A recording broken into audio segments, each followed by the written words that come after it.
Boa tarde, irmãos, oficialmente. A paz do nosso Senhor e Salvador Jesus Cristo seja com todos nós. Amém? Que bom podermos estar no sábado sagrado em paz na casa do Senhor para estudar as profecias. Estamos agora no terceiro estudo, entrando no terceiro estudo da profecia, e até aqui nós aprendemos muita coisa, não foi isso? Verdade. Nós aprendemos que já era profético que a Babilônia se tornaria um grande império e faria de Israel o seu cativo. Sabemos também que esse cativeiro durou 70 anos, como também já estava profetizado. Entendemos que Daniel, um jovem ainda, 18 anos de idade, teve a sua masculinidade afetada, se tornando um eunuco, ainda jovem. Ele poderia se voltar contra Deus, ele poderia conjecturar o motivo pelo qual estava passando aquilo, e às vezes por muito pouco nós lastimamos da vida, e além de sofrer essa agressão física, ele se tornou escravo, e no país dele, ele era um nobre jovem, ele vinha da linhagem de Ezequias, do rei Ezequias.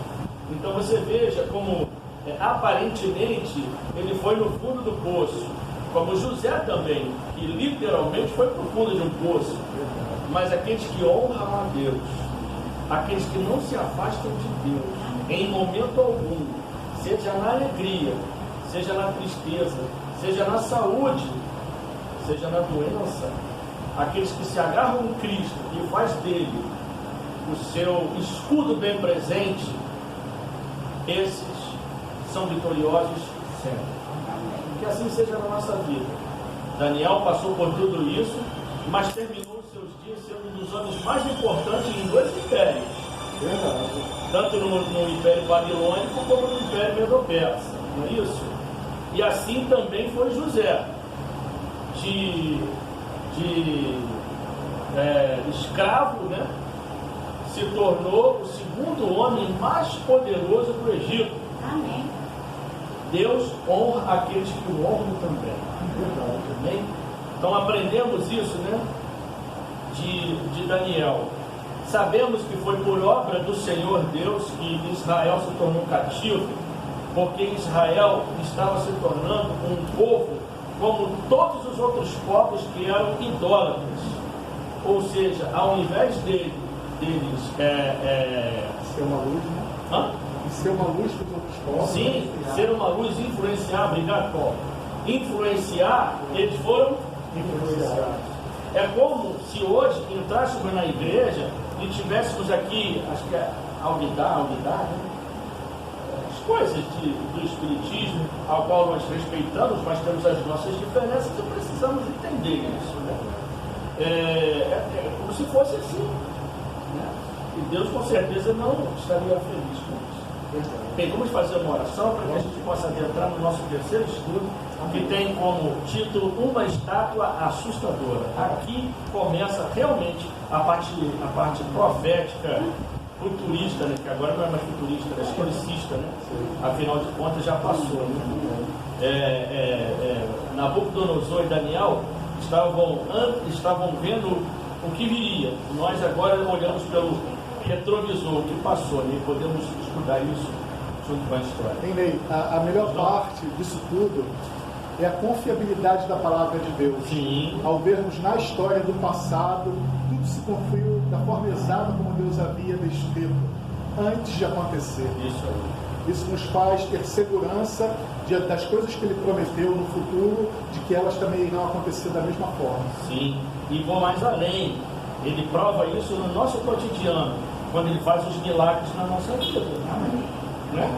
Quando Ele faz, quando a gente sente a presença de Deus nos problemas que nós temos do dia a dia. Amém. Deus vai confirmando isso e vai fortalecendo a nossa fé. Vamos orar? Vou pedir o Paulo hoje que faça essa oração, Paulo. Pode fazer com a gente?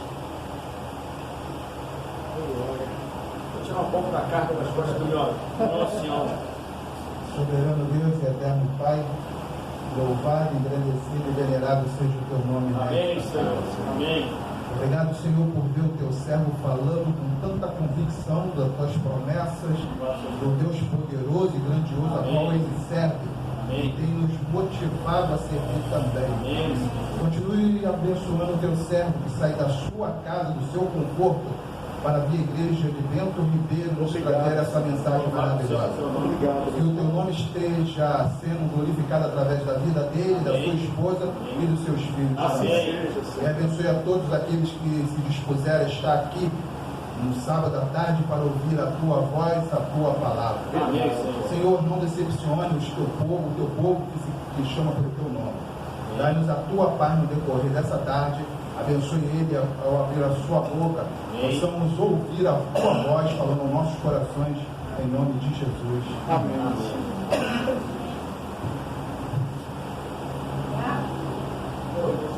É o vento? Não, você vai não gostei da barba, hein? Tá bonito, eu não tinha vestido com essa barba, não. Eu acredito nessa parte, não. Vamos lá? Vamos começar? O nosso professor Espírito Santo já está entre nós. Amém. Vamos lá, diz assim, olha, vamos acompanhar a leitura e a gente vai começar. A primeira pergunta é o nosso ancião que vai responder, já deixa aberto em Daniel 2:1, tá? Bem, já pensou como seria interessante se pudéssemos prever o futuro? Eu paro aqui para fazer uma pergunta. Quem gostaria de saber o futuro aqui? Eu já fiz essa pergunta, mas quem gostaria de saber o futuro? Todo mundo, né? Eu não gostaria não. Não? Não.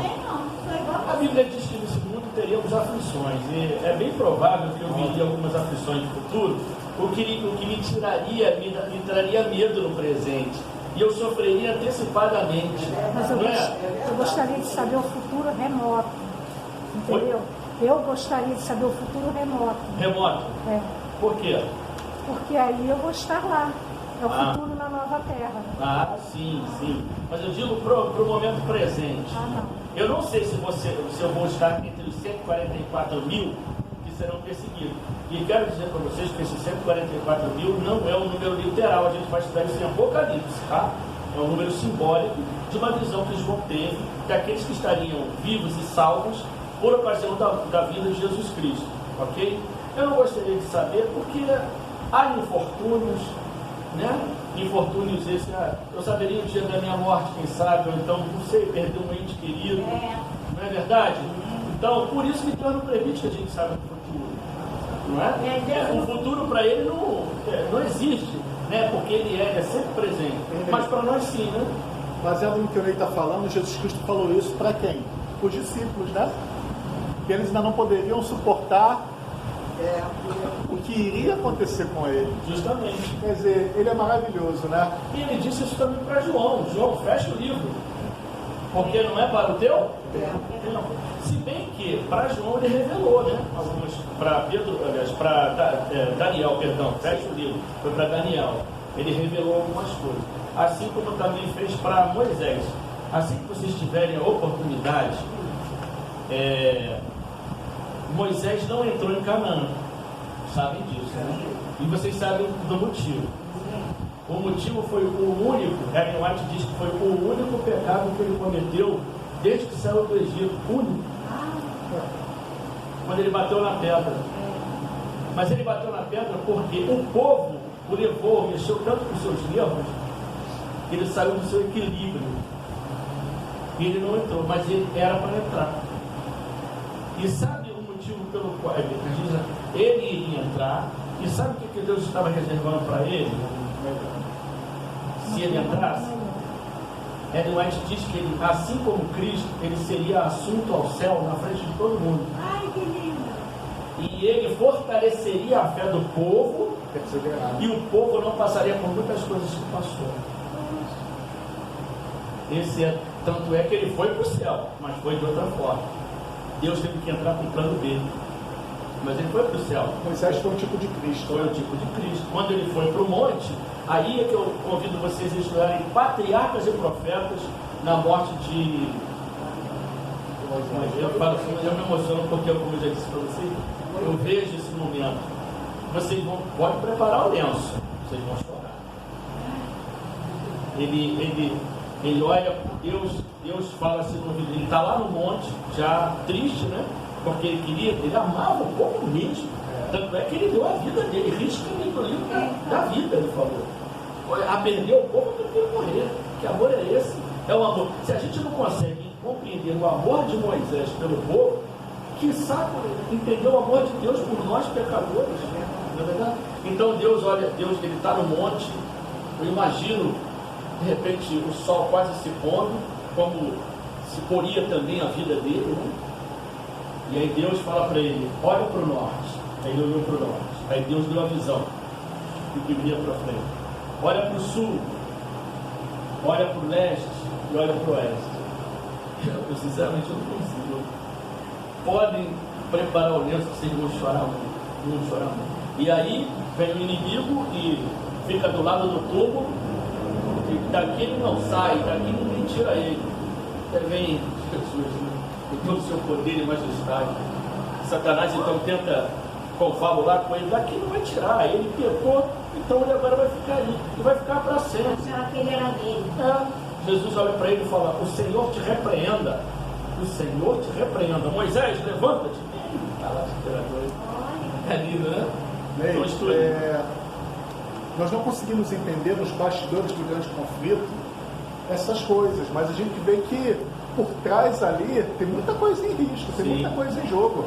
Sim. E baseado nisso que o David está falando, olha só, Moisés, um único pecado, e Deus ele privou ele de entrar na cidade santa.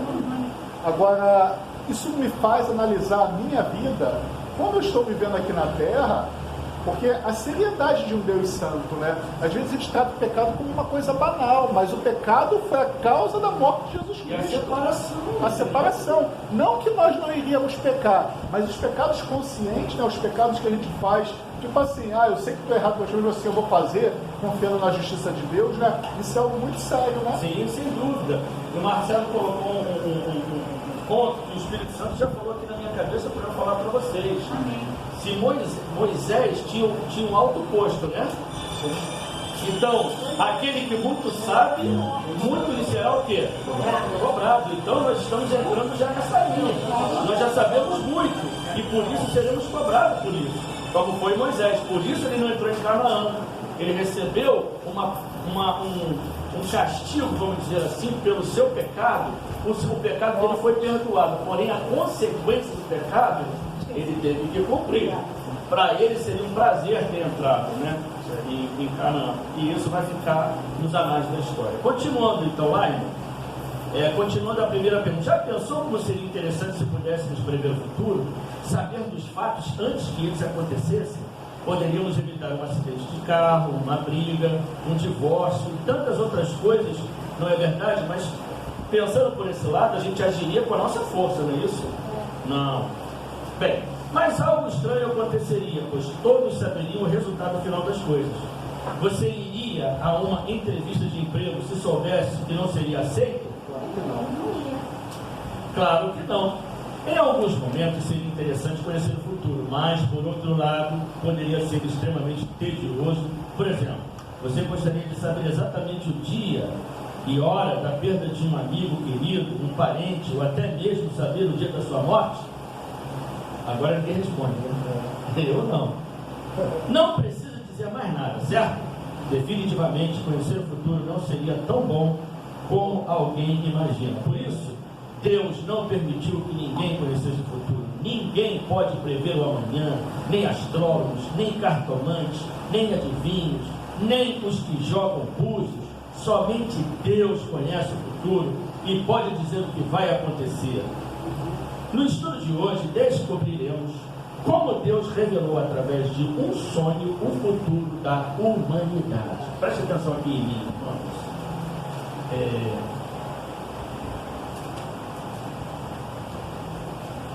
A gente sabe que teve um rei de Israel que consultou uma quiromante.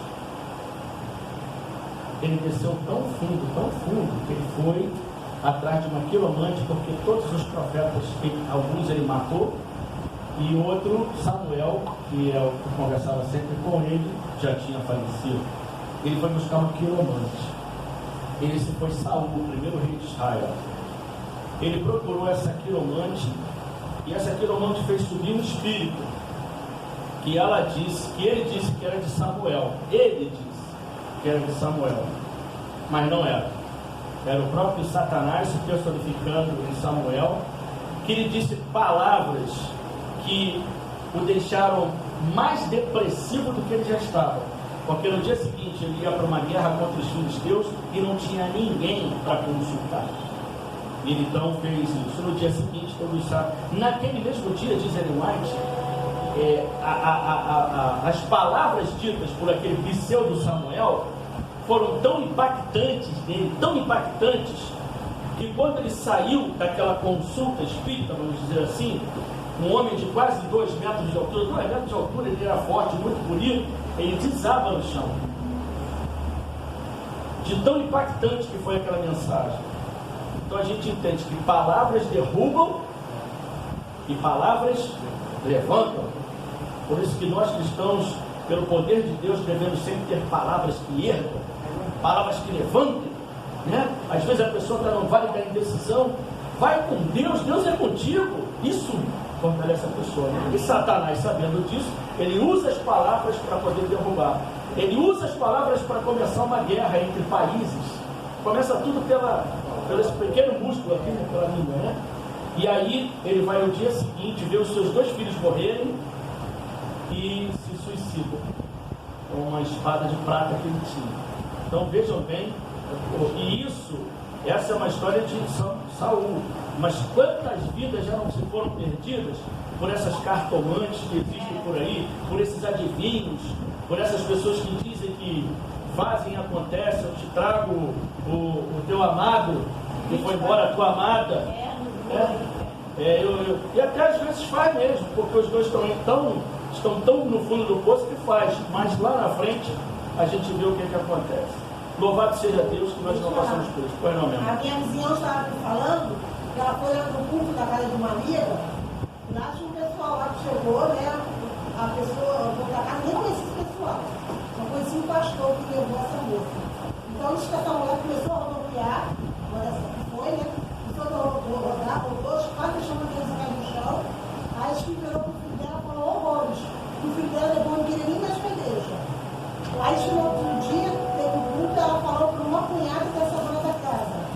Aí a mulher ficou desorientada e tudo que ela falou nem aconteceu. Entendeu? Graças a Deus não aconteceu, mas a mulher ficou desorientada. Isso deu uma confusão danada, porque o irmão dessa moça, o irmão dessa dona da casa, essa moça que foi entregue lá, que ele fala que foi entregada a profecia, era cunhada dessa dona da casa. Então o irmão, que era o marido dela, veio e falou: que história é essa, meu irmão? O que você está fazendo na tua casa? Trazendo esse tipo de pessoa para falar que é profetada. Profetada do inferno, para a vida da minha esposa. Olha o estado da minha esposa, ela não quer dirigir, ela não dorme, olha o estado que ela está. Porque não foi ali, não foi só as palavras, mas a presença do próprio mal. E a presença do mal, ela estagna as pessoas, torna as pessoas inertes, entendeu? Ele tem várias formas de mentira e essa é uma delas. Vamos continuar. A primeira pergunta é a seguinte, Marcelo, nosso ancião. O que aconteceu com Nabucodonosor, rei de Babilônia, no 2º ano do seu reinado? Daniel 2:1. Vamos lá, irmão. No 2º ano do reinado de Nabucodonosor, teve este um sonho. O seu espírito se perturbou e passou-lhe o sono. Olha, eu já sonhei, acho que vocês também já devem ter sonhado, eu já sonhei com o inimigo. E eu queria sair do sonho e não conseguia. Não sei se vocês já passaram por isso. Pesadelo. Não é?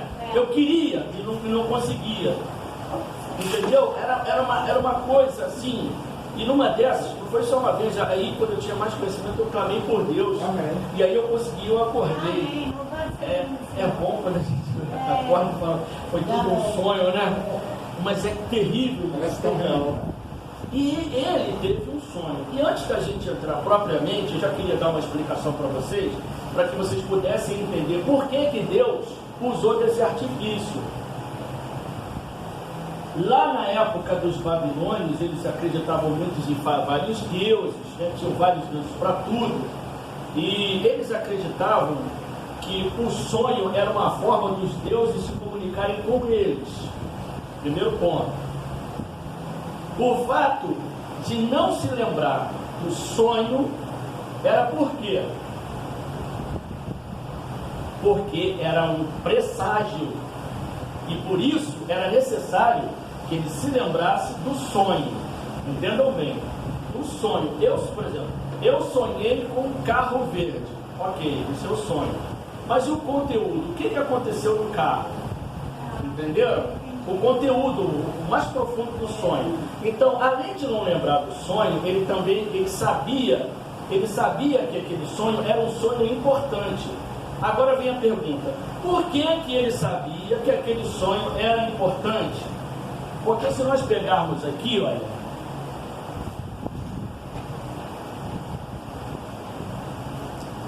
peraí, eu não seguro no sonho. Versículo 3 diz: ele tive um sonho e para sabê-lo está perturbado meu espírito. Por quê? A gente vai ver, que a gente não vai ler todo o capítulo, mas leiam em casa. Esse sonho marcou tanto ele, porque ele foi repetido. Ele não sonhou só uma vez. O sonho foi se repetindo várias vezes para que não marcasse muito ele. Por isso, ele falou: eu quero saber o sonho. Ele se repetiu. Deus, propositadamente, ele fez com que os sonhos se repetissem. Entendeu? Vamos lá. A resposta para essa pergunta é: ele teve um sonho que o deixou profundamente perturbado. Ele teve um sonho que o deixou profundamente perturbado. Vai escrever aí, meu irmão? Ele teve um sonho que o deixou profundamente perturbado.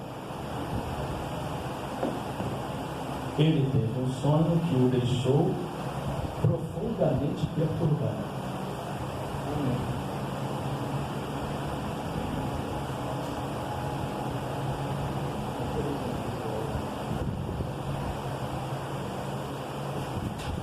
Ele teve um sonho que o deixou profundamente perturbado. Posso continuar? Ele diz assim: de acordo com os estudiosos, o segundo ano do reinado de Nabucodonosor foi no ano 603 a.C. A Bíblia declara que ele ficou profundamente perturbado por um sonho e perdeu o sono. Os babilônicos consideravam os sonhos com temor, pois pensavam que eram revelações de suas deidades e procuravam descobrir sua verdadeira interpretação. O fato de esquecer o que havia sonhado poderia representar o desagrado por parte das deidades que a pessoa adorava, como nós já falamos a respeito aqui. A segunda pergunta é a seguinte: o que ocorreria aos sábios de Babilônia, magos, encantadores, feiticeiros, caldeus, se não revelassem o sonho e a sua interpretação? Acompanhe comigo a leitura de Daniel 2, de 2 a 5. Daniel 2, de 2 a 5. E diz assim: então o rei mandou chamar os magos, os encantadores, os feiticeiros e os caldeus, para que declarassem ao rei quais lhe foram os sonhos. Olha aqui, os sonhos.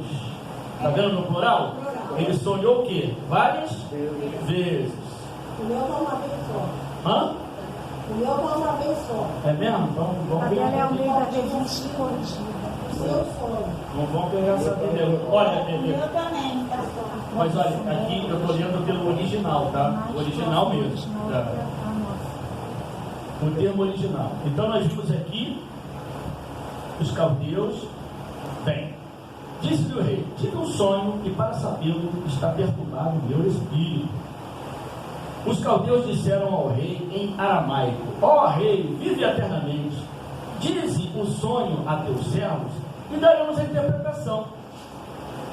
Respondeu o rei e disse aos caldeus: uma coisa é certa, se não me fizerdes saber o sonho e a sua interpretação, sereis despedaçados e as vossas casas serão feitas em monturo. Eu passei? Não, é isso mesmo. É isso mesmo. Agora vejam bem, irmãos. O medo faz às vezes, ou quase sempre, a gente se tornar violento e até sanguinário. É o medo. Nabucodonosor estava com medo aqui. Ele estava com medo. E já na primeira interpelação dos seus encantadores, magos, caldeus, ele vira e faz o quê? Olha só, eu não estou de brincadeira não, trazendo para os dias de hoje, eu não estou de brincadeira não. Eu estou sentindo que vocês estão querendo me enrolar. Porque se eu falei no início que eu não lembro dos sonhos, eu não lembro dos sonhos, e nem tão pouco. Se eu não lembro dos sonhos, como é que eu vou lembrar da interpretação? Então olha só, eu não vou conversar não. Se vocês não me entenderem, vai morrer todo mundo. Vai morrer todo mundo. Entende? Ele estava com medo, e o medo levou ele a essa atitude violenta. A resposta para essa pergunta é o seguinte: a pergunta é: o que ocorreria aos sábios de Babilônia, magos, encantadores, feiticeiros, caldeus, se não revelassem o sonho e a sua interpretação? Vocês coloquem assim: todos seriam, inclusive Daniel e seus 3 amigos, todos seriam mortos, vírgula, inclusive Daniel e seus 3 amigos, todos seriam mortos, inclusive Daniel e os seus 3 amigos.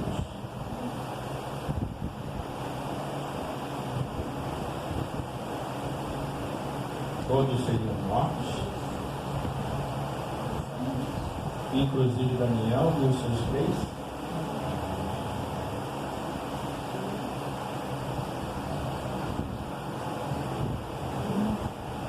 Amém?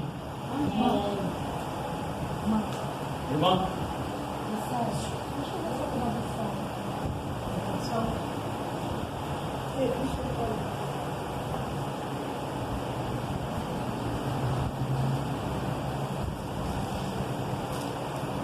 Amém? Vamos lá, vamos ler embaixo? Obrigado, meu Senhor.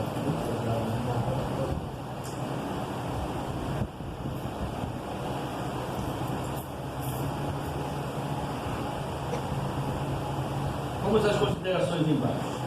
Quando os sábios chegaram à presença do rei, pediram que ele contasse o sonho, mas, para a surpresa deles, o rei não se lembrava do que havia sonhado. Eu até imagino que seria uma coisa fácil. O rei chamou a gente lá para interpretar sonho, você já cansou de interpretar, então vamos lá pessoal, vamos lá.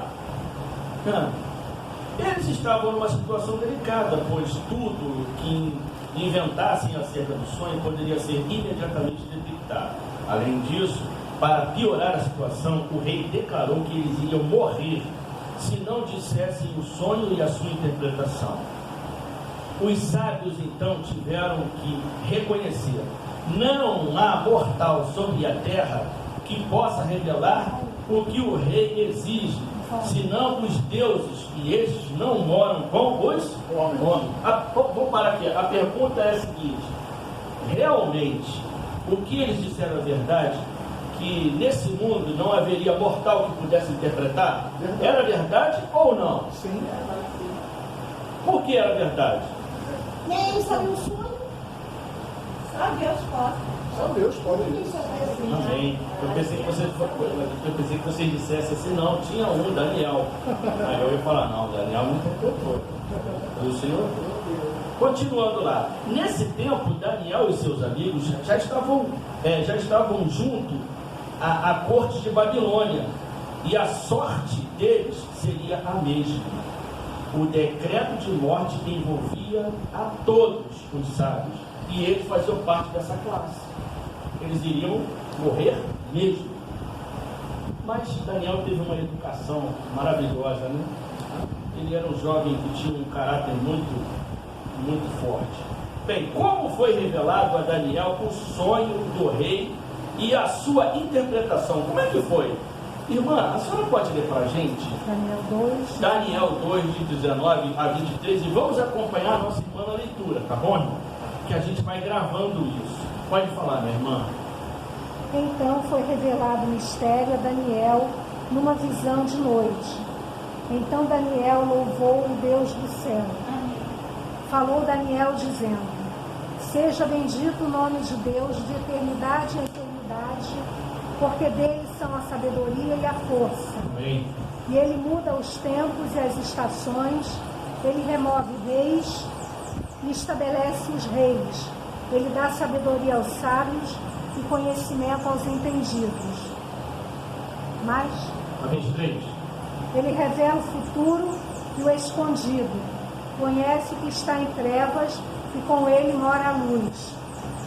Ó Deus de meus pais, eu te dou graças e te louvo, porque me deste sabedoria e força. E agora me fizeste saber o que te pedimos, porque nos fizeste saber este assunto do rei. Amém. Muito obrigado, irmão. Agora vejam bem, como eu disse lá no início, uma coisa é você ter a profecia daquilo que vai acontecer no futuro. Outra coisa é ter passado já por esse futuro, que para a gente é pretérito, é passado, e poder olhar para trás. Então, quando a gente vê passagens como a nossa irmã leu, que diz assim, ó, ele é quem muda o tempo e as estações, remove reis e estabelece reis. A gente está vivendo isso no nosso país, né? Nós estamos vendo, eu não estou querendo trazer a política em voga, mas eu quero deixar claro para os irmãos que foi a política que levou Jesus Cristo à cruz. E por que eu estou falando isso? Nós estamos vendo nitidamente uma guerra entre o bem e o mal. Até bem pouco tempo atrás, isso estava muito latente, quando nós vimos os 3 poderes, 2 poderes contra um poder.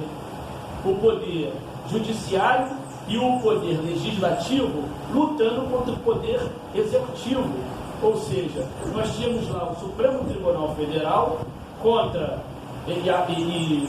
a Câmara dos Vereadores e também dos deputados se unindo para derrubar o presidente Bolsonaro, que foi instituído pelo povo. Foi pelo povo. Quem coloca os reis é Deus. Aí você vai falar assim, aí Hitler, foi ele não colocou Hitler. Hitler se transformou no sanguinário que ele era, assim como o próprio Lúcifer. Deus criou Lúcifer que fez Satanás. Não é verdade? Então, nesse caso aqui, é mais ou menos o que está acontecendo no nosso país. Por quê? Porque esse rei, ele foi levantado por Deus para um povo ainda que existe aqui, que adora esse Deus magnífico e maravilhoso. Amém. O nosso país, pelo que dizem, pesquisas disseram, que o nosso país hoje tem muito mais protestantes do que no próprio Estados Unidos, onde essencialmente se desenvolveu e começou o protestantismo. Mais da liberdade. Assim, efetivamente, né? Houve alguma coisa de início lá na Europa, mas ele cresceu, se consolidou na Nova América, né? Enfim, hoje nós somos um país realmente cristão, é um país que se ajoelha, um país que ora, um país que pede, e Deus então levantou. Então, o que isso me traz de tranquilidade? Deus é o comandante de tudo. Amém.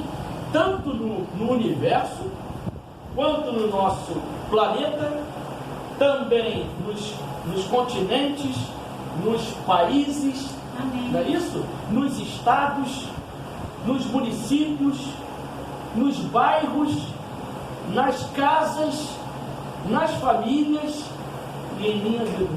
Amém. Amém. Deus manda em tudo. Então, nós não devemos temer o futuro. Lembra que tem um hino que a gente canta? Não temo o futuro, pois tenho Deus comigo. Pode cair o mundo, estou em paz. É verdade? Verdade. Ou a gente canta isso só da boca para fora? Né? E a gente precisa exercitar essa coragem pautado em Cristo. Deus não gosta de medrosos. Deus gosta de valentes. E Ele faz de cada um de nós seres valentes Ainda que tenhamos que depor a nossa vida, devemos fazer isso com valentia. É muito fácil você em cima do púlpito e falar tudo isso. Realmente, eu não estou me espelhando e nem estou me pautando em mim. As consequências virão, né? Agora, é o meu cotidiano que vai me provar se eu estou forte e firme e pronto para morrer pelo nome de Jesus Cristo. E em nome de Jesus Cristo. Eu não posso afirmar que eu vou fazer isso agora, mas que eu tenho um desejo muito grande, se necessário for, eu tenho. Agora, como é que eu construo isso, Marcelo? Dia a dia, buscando o batismo com o Espírito Santo, buscando a Deus em primeiro lugar, sempre, como fazia Daniel. Por isso que Daniel foi falado, a gente vai ler ao longo da história, que quando ele começa uma oração, que demora 21 dias de jejum, né? Quem é que vem? O anjo Gabriel, e fala: olha, você é um homem muito amado lá no céu. Imagina. Né? Imagina, fala assim: Paulo, você é um homem muito amado lá no céu. Tanto é que quando você se ajoelhou e começou a falar, já veio a ordem para eu vir aqui conversar contigo. Eita, fala, Marcelo. Mas depende mais das pessoas do que do próprio Deus, né? Deus se agrada das pessoas que têm um coração que lhe obedece, né? Eu queria ler aqui uma parte dos Salmos que diz um pouquinho disso que você está falando, né? O salmista, ele sempre se refere, olha só o que diz: o Senhor está no seu santo templo. Amém. Nos céus tem o Senhor o seu trono, e os seus olhos estão atentos, as suas pálpebras sondam os filhos dos homens, e o Senhor prova o justo e ao ímpio. Amém? Amém. Olha, muito bom você ter colocado, é sempre bom. Por que o nosso curso dura 2 horas em média? Porque sempre tem essa interatividade, não fala. E realmente o que ele falou é uma coisa muito boa, porque Deus sonda os nossos corações, Ele sabe quem somos nós por dentro. Ele sabe quando nós estamos sendo verdadeiros com uma pessoa, quando estamos sendo sarcásticos. Ele sabe quando a gente está sendo verdadeiro, quando está sendo falso. E às vezes, infelizmente, isso acontece dentro da igreja, né? A gente tem uma visão torpe de alguém, exteriormente falando, e fala dessa pessoa. Nós não viemos aqui, não fomos colocados no mundo, Deus nos colocou no mundo para sermos felizes. Ponto número 1. Deus nos colocou no mundo, nos permitiu que viéssemos, porque Ele quer nos salvar. Ele quer nos dar a vida eterna. Então Ele não quer que nós percamos tempo em ficar falando da vida dos outros, comentando sobre o caráter de alguém. Não é interessante. Eu sei que a gente não muda da noite para o dia, mas a gente muda se a gente quiser. Eu peço a Deus nas minhas orações: Senhor, ao invés de ver o defeito das pessoas, que eu enxergue virtudes.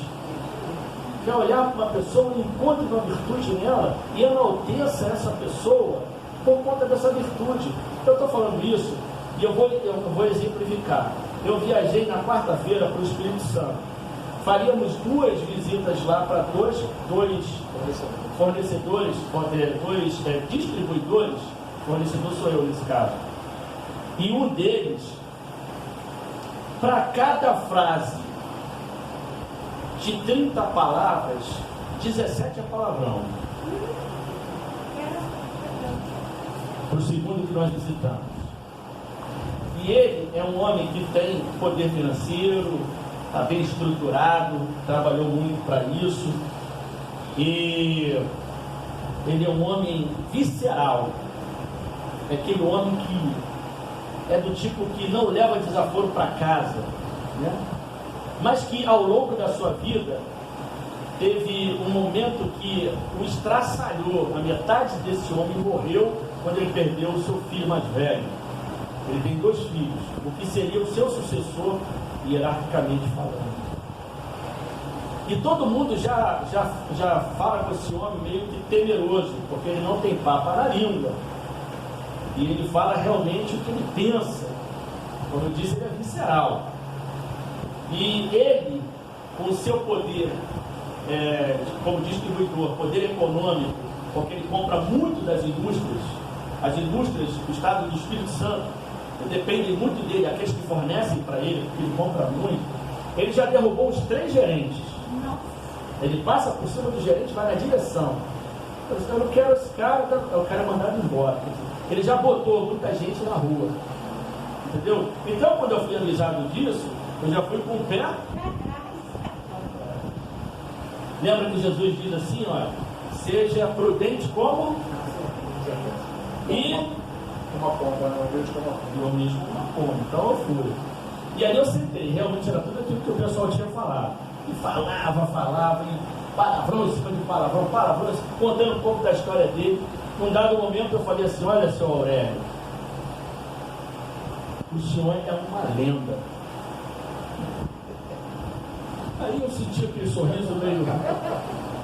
abaixou até os olhos assim, o senhor é uma lenda. Porque lá tem uma briga entre ele e um outro distribuidor. E ele detesta um dos donos dessa distribuidora que é concorrente dele. Ele falou verdadeiro coisas assim que eu jamais contaria para vocês, né? Aí eu falei assim, o senhor quer saber de uma verdade? Porque é verdade mesmo. O senhor lá no Rio é mais conhecido do que esse seu concorrente. Falei o nome dele. Aí ele riu de novo. Porque eu vi que naquele seu temperamento muito intempestivo e rude, eu vi verdades.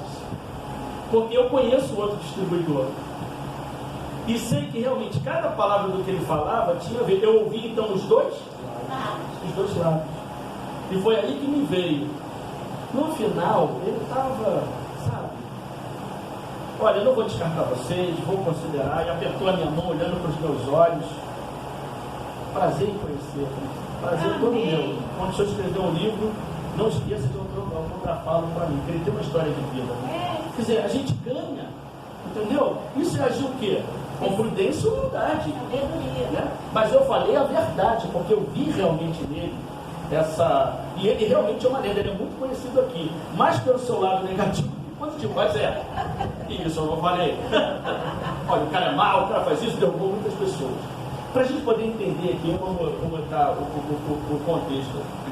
A pergunta, número 3, a resposta é: como foi revelado a Daniel o sonho do rei e a sua interpretação? Aí vocês colocam entre aspas, que eu vou copiar, numa visão da noite. Numa visão da noite, abre aspas, numa visão da noite, fecha aspas. Deus revelou o sonho a Daniel. Numa visão da noite, Deus revelou o sonho a Daniel. Numa visão da noite, Deus revelou o sonho a Daniel. Agora não me perguntem por que de noite, porque eu não vou saber dizer não. De repente estava mais fresquinho. Revelou, né? Isso. Revelou o sonho a Daniel. Obrigado.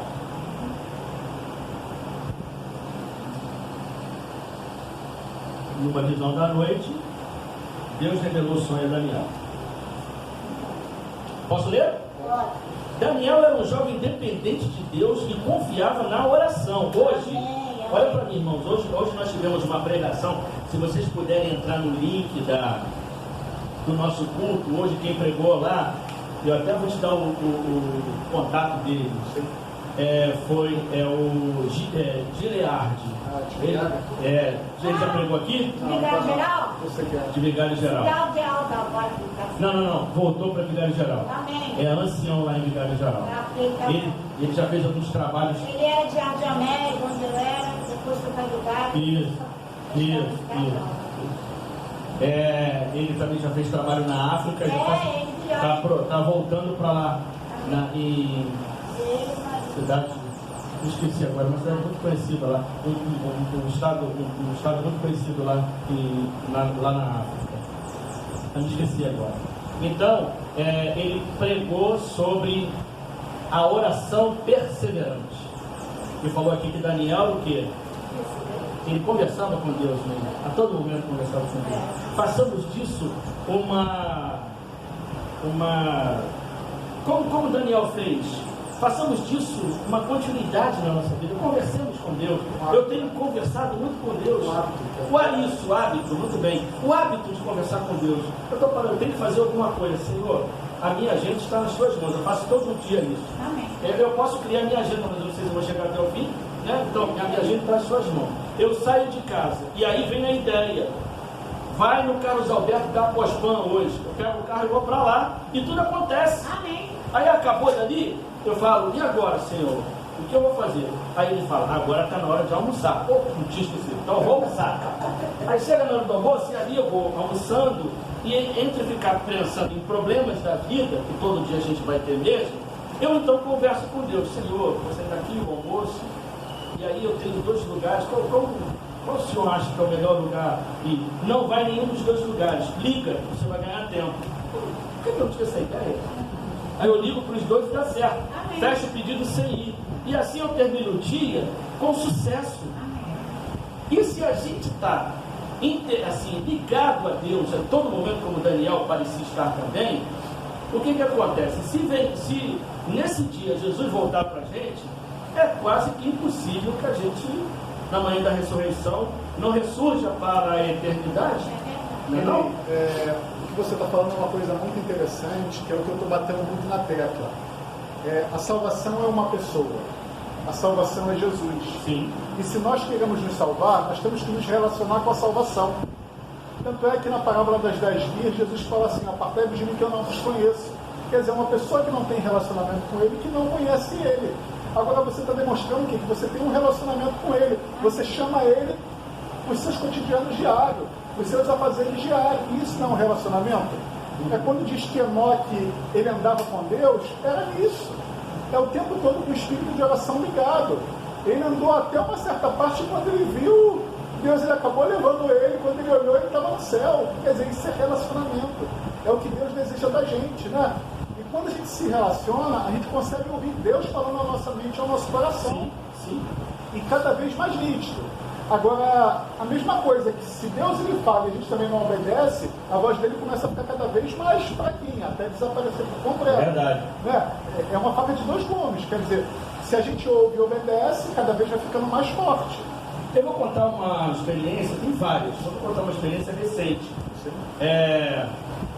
Eu ando muito preocupado porque eu acho que eu estou trabalhando muito, e para mim, né, para minha família, mas eu acho que eu estou trabalhando pouco para Deus. E aí eu falei, acabou o nosso culto, foi até no sábado passado, na parte já depois que a gente fez o pôr do sol. Aí acabou, eu fui lá para a varanda, na frente da minha casa, olhei para o céu e falei assim, Senhor, eu estou tão preocupado porque eu gostaria de trabalhar mais para o Senhor, eu gostaria de fazer, porque eu sei que esse mundo vai passar, dinheiro, carro, eu não vou levar nada para o céu. Então eu gostaria de usar o talento que o Senhor me deu para outras pessoas, enfim. Aí eu falei assim, por onde eu começo, assim, o que eu vou fazer? Ele falou no meu ouvido, comece pela sua casa. Aí eu olhei, falei, meu Deus. Aí eu fui em cima do meu filho, já estou estudando com ele está se preparando para se batizar, meu filho de 9 anos. Amém. Deus fala com a gente, comece pela sua casa. Esse é o trabalho missionário que eu quero. Comece pelo seu lar, comece pelos vizinhos. Eu recebo aqui o pastor Arilton e mando para 30 pessoas hoje. Isso é trabalho missionário. E Deus me fez mensurar isso também. Você trabalha assim, mas trabalha do jeito que eu quero, da forma como eu quero. O que eu estou fazendo aqui agora é um trabalho missionário, e às vezes eu não paro para pensar nisso também. Então, qual é a nossa tarefa? Vamos usar os meios sociais, vamos passar. Eu recebo o pastor Arilton, o que eu faço? Eu vejo o vídeo antes, e ali eu peço a inspiração de Deus para criar um textozinho em cima daquela mensagem. E aguçando a pessoa que lê antes a ver o vídeo, que às vezes olha assim não vê, mas quando vê e fala alguma coisa que toca o seu coração, abre e vê. E já recebi muitas mensagens dizendo, olha, essa mensagem foi para mim hoje, olha, muito obrigado, olha, tinha que ser para mim, isso melhorou meu dia, olha, você não sabe como. Então as pessoas estão assim. Por isso que a lição dessa semana disse, a seara é grande, né? A seara é grande, porém os ceifeiros, ceifeiros, ele já vem para o quê? Porque estava madura, né? Já vinha o quê? Para cortar. Quer beber um pouco d'água? Estou sentindo que a pessoa está um pouco cansadinha. Ela bebeu uma aguinha? Eu espero para a gente, eu vou comentando aqui para poder a irmã beber uma aguinha. Eu sei que... Quer beber uma aguinha também, irmã? Não? Pastor Anjo, quando eu pego, você fica aqui, eu pego, quer? Aqui nós queremos no banheiro, não. Não sei se eu quero resolver. Uma coisa muito interessante. Uma coisa muito interessante, baseado nisso que você falou, né? eu estou sentindo no meu coração, tipo assim, a proximidade da volta de Jesus Cristo, e eu passei a rever o rumo que a minha vida estava tomando, né? Porque eu vi que eu estava muito focado nas coisas aqui desse mundo. E como você falou, a gente tem preciosidade que Jesus acaba ficando em segundo plano, né? E eu decidi colocar as coisas de Deus em primeiro lugar, a família em primeiro lugar. E o principal é crer que Deus vai poder suprir as minhas necessidades, né? Amém. Não que eu vou ficar de braços cruzados esperando cair do céu, mas tem coisas que é primordial na sua vida. Igual Deus ele falou, ó, sua família é seu primeiro ministério. E eu estou revendo, estou pedindo forças a Deus, porque tudo vai de um relacionamento. Porque, tipo assim, poxa, eu trabalhando, as coisas já estavam no limite, agora então eu confio em Deus. Quer dizer, é pelo olho da fé. E Deus está operando de uma forma assim, maravilhosa. Quer dizer, isso é relacionamento, né? Sim. Isso é confiança. Mas você passou por provações. Sim, com certeza. Estando com Deus, não pense que a gente vai ter vida fácil. Não. Entretanto, foi aquilo que eu falei. Quando a gente está lá fora, a gente encara tudo de negativo como o quê? Problemas. Mas quando a gente está no aprisco de Deus, a gente encara tudo como provação. Uma coisa é provação, a provação passa. Agora os problemas lá fora, sem Deus, eles continuam e vão cada vez sendo mais depressivos. Cada vez mais depressivos. E o porquê que Deus permite com que nós passemos por provações, tais como o pastor Daniel? Ele passou numa provação muito maior, né? Porque isso vai fortalecendo a nossa fé. Por exemplo, no início, quando eu entrei na igreja, eu fui mandado embora do meu tio. Eu trabalhava, tinha uma filha e tinha uma para nascer. Ele me mandou embora. Eu ganhava um salário mínimo ali. 2 meses depois, eu passei a trabalhar na Golden Cross, com um plano de saúde para toda a minha família. Minha terceira filha nasceu já na gestão da Golden Cross. Eu passei a ganhar 5 vezes mais do que eu ganhava, com ticket de restaurante interno, com peão, que passou a usar terno que a empresa deu. Eu pergunto a vocês, isso é ou não é a mão de Deus? Aí, o que aconteceu? Eu passei a confiar um pouquinho em Deus. Um pouquinho.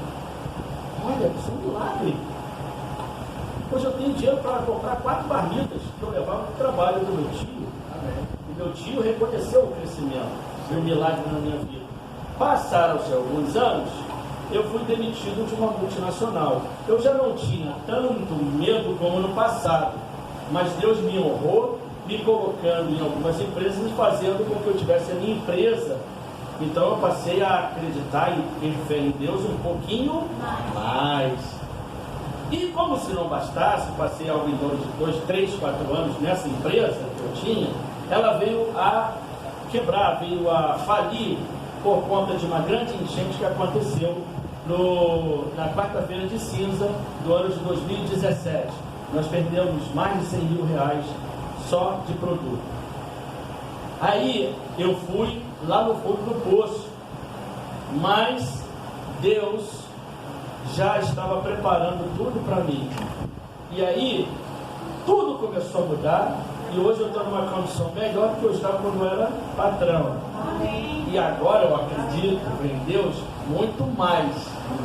Então, hoje, o fato de eu deixar com que a minha agenda esteja completamente na mão de Deus, é que eu sei que Deus sempre quer o melhor para mim. Ainda que pareça que tudo que aconteça na nossa vida é um revés, na verdade, são 2 passos atrás para dar 10 passos à frente.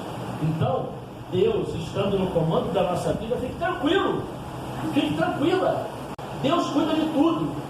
Olha, para vocês terem uma ideia, eu tinha a minha meta para bater de 40 mil reais vendendo doce de leite. Estou vendo um doce de leite bom, aberto. As vaquinhas são maravilhosas. E o doce de leite que eu vendo, ele é doce de leite mesmo. Ele não tem nenhum tipo de amido, nem um pouquinho de amido. Para vocês terem uma ideia, para fazer. Eu vou trazer para vocês. Aí vocês estapeiem por aí. Eu vou trazer no próximo sábado. Eu vou trazer muito, não, porque aquilo te vicia. Peguei tomar o Vicia. leite que você trouxe, quem estava na época. Eu trouxe doce de leite aqui? Não, leite, quando você tinha com a filha. É mesmo? Eu esqueci, eu sou tão bom que eu esqueço. E ele é muito bom, ele vicia, por isso que eu vou trazer pouquinho. Ele não pode comer muito doce de leite, né? Só um pouquinho. Então, eu botei a meta, eu preciso vender 40 mil, porque eu tenho uma produção maior. Só que chegou na última semana, estava longe de bater os 40. Aí eu falei, Senhor, eu sei que o Senhor pode tudo. Eu não tenho dúvida nenhuma. O Senhor vai me ajudar a chegar aos 40. E eu passei dos 40. Amém. Na última semana. Eu não fiquei nem um pouquinho ansioso. Porque se não viesse, era porque ele quis. Como veio, porque ele quis. Então, pelo bem, ou pelo aquilo que a gente acha que é o mal, é Deus que está no comando. Tudo dá graça. E vocês viram como eu sou bom vendedor? Está todo mundo querendo doce de leite. Minha mãe está de água. Propaganda do negócio. Você vai Minha boca vender, encheu de não vai água. vender. Ah, por quê? Não vou vender. Mas ó, eu trago o doce de leite, vocês vão trazer o queijo Minas. Edita, né? Senão essa igreja vai lotar. Vocês trazem o queijo Minas pra gente comer, né? Um pouquinho não faz mal, né? Ele é tão bom que você, para fazer 1 quilo de doce de leite, gasta 6 litros de leite. É bom mesmo. Então, irmãos. Você tem que entrar na página da igreja, né? Oi? Para ver os vídeos. Tem que entrar na página da igreja. Ah, vou entrar. Daqui? No não YouTube. sabia. Manda pra mim, tá? Obrigado. Tá tudo no YouTube. Tá tudo no YouTube? Vai Vai ter fila aqui. Vai ter que trazer até as vacas para fazer na hora. Vamos lá, vamos continuar. Então, a gente está abaixo aqui na... Daniel era um jovem dependente de Deus e confiava na oração.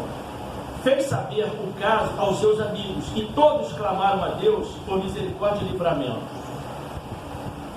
O céu recompensou a fé dos jovens hebreus. Então foi revelado o mistério a Daniel numa visão de noite. Daniel reconheceu então que há um Deus que está no controle da história. Então não se preocupe, irmão. Não se preocupe, Bolsonaro vai cair, Bolsonaro vai subir, Trump vai entrar, Corona. Não se preocupa com isso. A Bíblia até fala o contrário, né, Marcelo? Marcelo, você sem óculos é mais bonito, hein? Eu acho ele mais bonito sem óculos.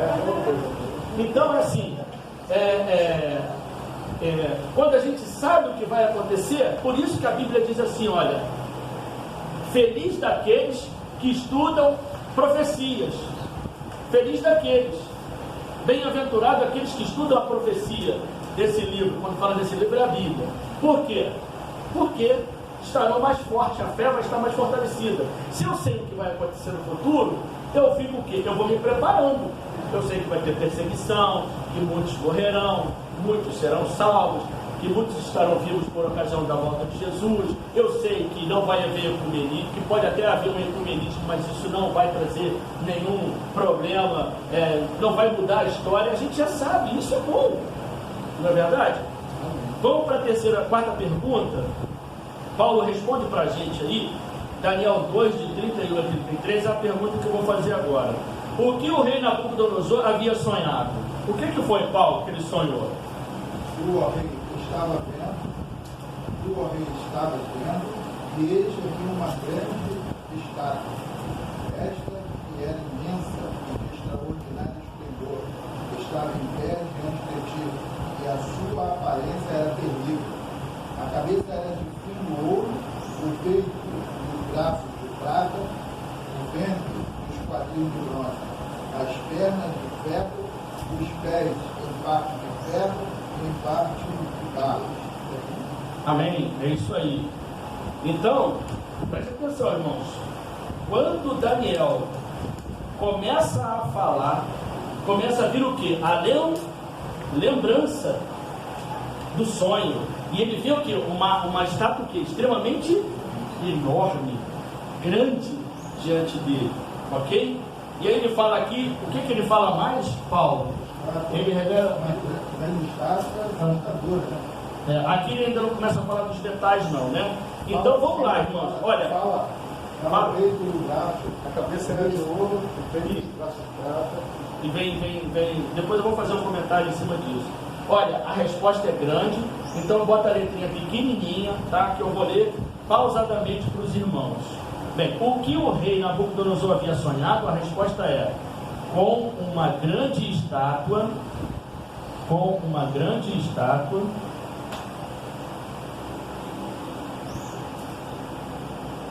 com cabeça de ouro,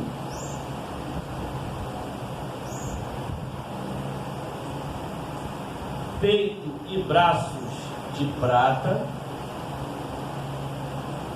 vírgula.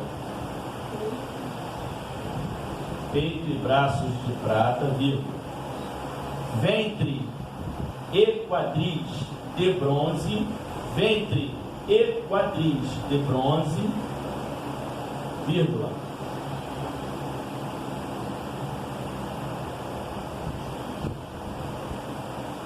Pernas de ferro, e os pés em parte ferro e em parte barro. Pernas de ferro e os pés em parte ferro e em parte barro. Amém? Pernas de ferro e os pés em parte ferro e em parte barro.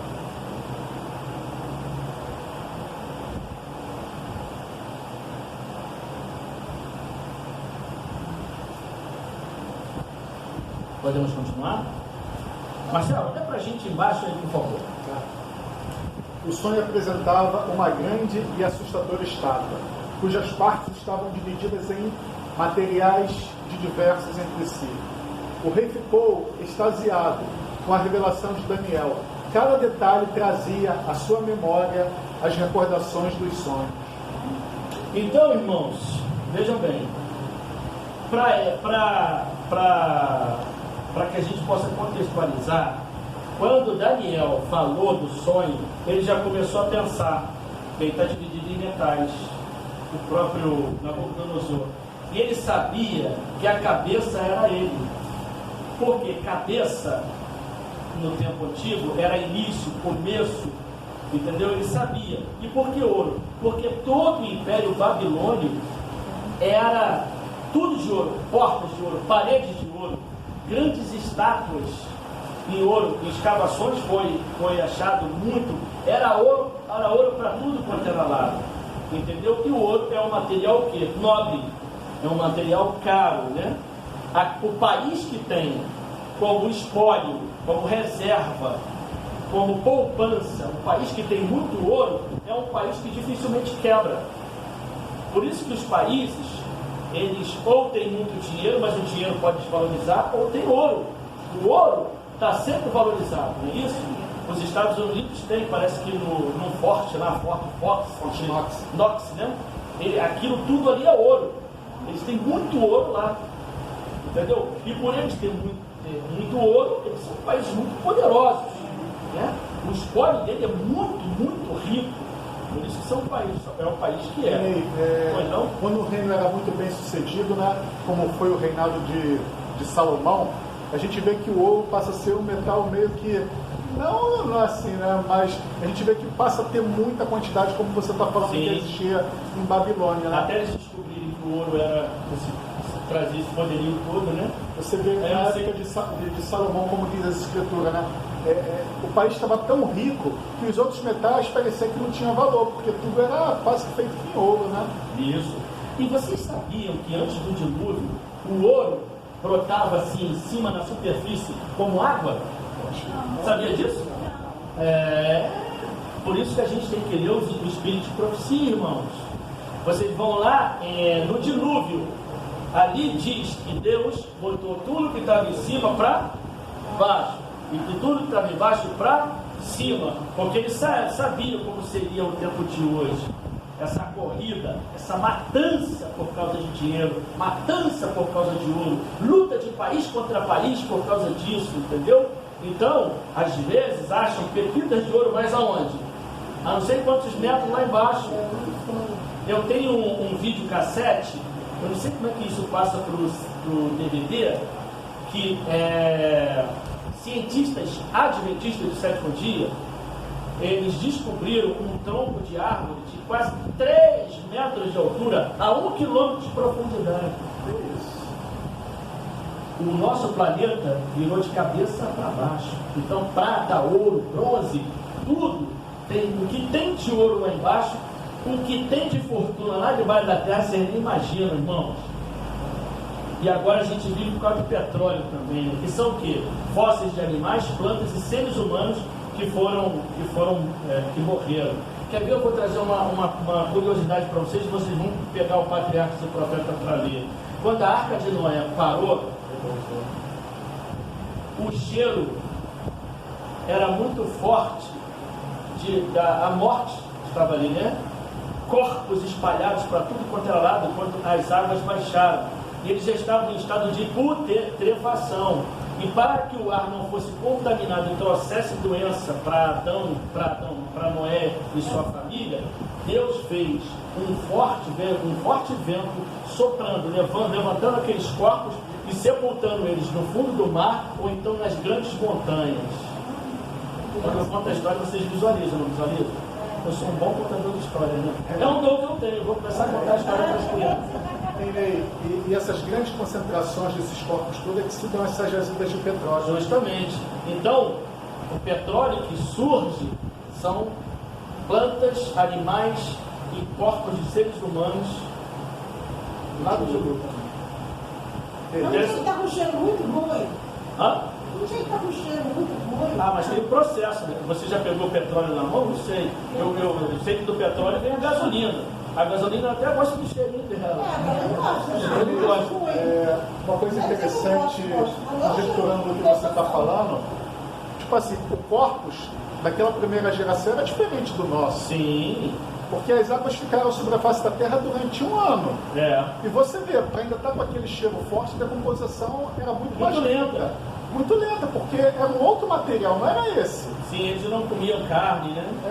Era bem diferente. Eles ainda eram da praticamente primeira geração de Adão, é verdade? Viu como é que a gente vai saindo do escuro? Mas tem tudo a ver. Vamos ler Patriarcas e Profetas, o primeiro livro que a gente tem que ler. E agora a casa lançou um compilado, né? Que ali a leitura é mais fácil. Aí vocês começam lá, Patriarcas e Profetas, que tem um outro nome, eu não lembro qual é. Os resgatados não, resgatados é Grande Conflito. Eu estou lendo todas as nações. Esse é lindo, esse aí tem que ser eterno de cabeceira. Eu falo sobre a vida de Jesus. Olha só para dar um pouquinho de água na boca, com o Lucas, toda segunda-feira nós estamos estudando, né, esse Regenerados, né? Que é o Grande Conflito na Linguagem de Hoje. E o próximo livro que nós iremos estudar vai ser esse Patriarcas e Profetas na Linguagem de Hoje. Não, o Desejado de Todas as Nações. Isso aí é maravilhoso. Prepara também. Foi aconselhado lá, né? E aí, qual o próximo livro que a gente vai estudar? E foi citado esse porque se Jesus Cristo é o grande amor da nossa vida, a gente tem que conhecer mais sobre Ele, a gente tem que desejar, a gente tem que saber da sua vida, né? E aí a gente vai se apaixonar por Ele. O interessante é que o Espírito de Profecia, ele te traz detalhes. Sim. Entendeu? Por exemplo, eu sei, por causa do Espírito de Profecia, que quando Cristo estava indo para a casa de Jairo, para ressuscitar a vida de Jairo, propositadamente ele passou pelo lugar onde aquela mulher que estava com fluxo de sangue há 12 anos iria estar. E aí, ela, por 3 vezes, rastejou, tentando pegar na orla do vestido dele. Entendeu? E não conseguia. Aí o que Jesus Cristo fez? Que é maravilhoso. Não dá até de chorar. Ele volta. Para que ela pudesse. Esse tipo de alguém. É esse detalhe que me chama a atenção. É esse detalhe que me emociona. Esse detalhe. Esse cuidado que Deus tem para conosco. Esse amor. Porque a gente não tem noção. Era milhares de pessoas em volta de Jesus Cristo. Tanto é que Zaqueu, para ele ter acesso, de que ele era pequenininho, ele teve que subir numa árvore, teve que usar a inteligência, porque ele era inteligente. O único caminho que tem para Jesus Cristo ir para aquele lugar é passar por ali. Então eu vou subir ali e vou ficar esperando ele. A gente não tem noção, nem 3, 5 mil pessoas assistindo Jesus. Imagina para você chegar perto de Jesus. Não é uma tarefa fácil, mas ele não esquece. E ele, propositadamente, ele chega perto. Olha. Chegou perto. Aí ela foi e tocou. Aí ele falou assim, quem me tocou? Aí ela ficou temerosa, mas ele não queria que ela acreditasse que foi o toque na orla que o curou. Não, Jesus vira para ela e diz assim: a tua fé te curou. A tua fé te curou e disse: vai em paz. Entendeu? Porque se ele vai embora e deixa, ela, porque eu toquei, não. Porque tocou, não. Também ele falou que havia sentido que dele havia saído o poder. Sai do poder. Quer dizer, o poder estava nele, Sim. não no que ela fez lá. Sim. Justamente. Porque presta atenção, vamos conjecturar aqui. Já tinha gasto todo o dinheiro com o médico. Há 12 anos o fluxo de sangue. Vocês mulheres sabem o que é isso. Ou pelo menos imaginam, 12 anos. Né? A mulher já estava fraca. Quantas vezes ela viu a morte de perto? Quantas vezes ela pensou que ia dormir e não ia acordar? Isso dá pregação. Isso dá uma pregação. Né? E Jesus chega para ser um Deus maravilhoso. Vamos lá. A gente está aqui perguntando, perdi. Que pergunta que eles já estão aqui, né? A senhora mesmo, minha irmã, pode ler aí a resposta? Está lá em Daniel 2, 34, 35. O que atingiu os pés da estátua? Opa! Atingiu alguma coisa nos pés da estátua. O que atingiu no pé da estátua, minha irmã? Deixa eu tirar isso aqui comigo. Mas ao fim daqueles dias, eu, Nabucodonosor, levantei os meus olhos ao céu e tornou-me a vir o entendimento. É esse? Não, 34, 34, 35. 2, 34, 35. Peraí. Isso. O vento deve ter tirado É o vento que tirou a página. 2, 34, 35. Tá. Estava vendo isto, quando uma pedra foi cortada, sem auxílio de mão, a qual feriu a estátua nos pés de ferro e de barro e os esmiuçou. Então foi juntamente esmiuçado o ferro, o barro, o bronze, a prata e o ouro, os quais se fizeram como praga na tragana das eiras do estio, e o vento os levou, e não se achou lugar algum para eles. Mas a pedra que feriu a estátua se tornou grande monte e encheu toda a terra. Amém. Eita pedra forte, né? Para quebrar o ferro, o barro, quebrar bronze, uma pedra, tem que ser muito forte para isso, não é? Então vamos lá, vamos responder.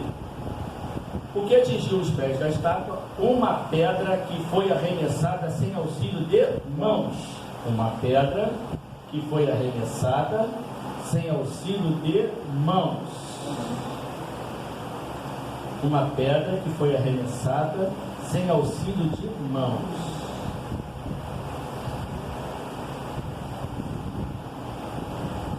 Uma pedra que foi arremessada sem auxílio de mãos. Deus que arremessou essa pedra. Foi? Deus que arremessou. Vamos lá, irmãos. Diz assim ali embaixo: em seu sonho, Nabucodonosor viu uma grande pedra cortada sem auxílio de mãos, que atingiu os pés da estátua e a destruiu completamente. Em seguida, a pedra transformou-se numa grande montanha que encheu toda a terra. Amém? Eu quero fazer um comentário mais específico disso aqui, para que a gente possa colocar nossa cabeça para funcionar, e depois a gente vai conversar mais, ter mais detalhes, mas só fixe na mente de vocês. Quem era, sem olhar para cá, hein? Quem era a... O senhor pode falar. Já estava se preparando, né? Você é um bom aluno, senta na frente e quer responder tudo. Vamos lá, quem era a cabeça de ouro? O rei Nabucodonosor. Foi? Que era Era Babilônia. Nabucodonosor não, porque ele morreu, ele não foi até o... Entendeu? Então vamos falar dos reis. Quem era a cabeça de ouro? Babilônia. Quem era o peito e os braços de prata? Vai colar. Vai colar. Entendi. A gente vai ver mais à frente, mas quem era? Pode falar mesmo. Medo-Persa.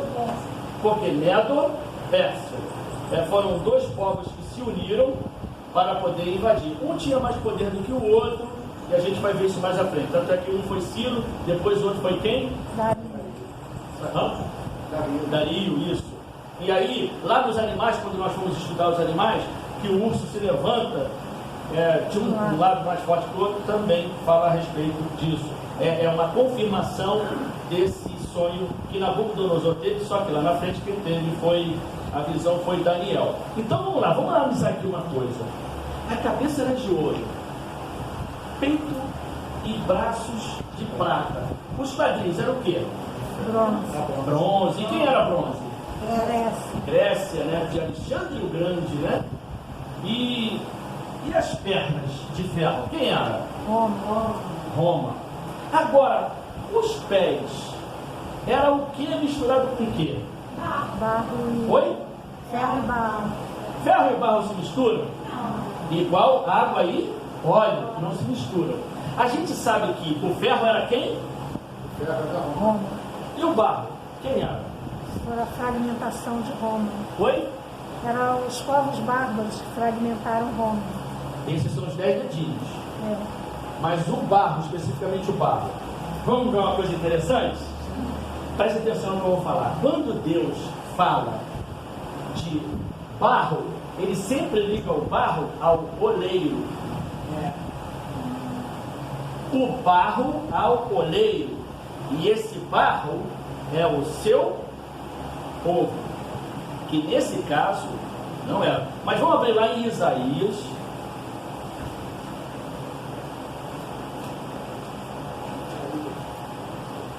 Marcelo, lê alto e bom som aí pra gente. Isaías 64, 64. 64?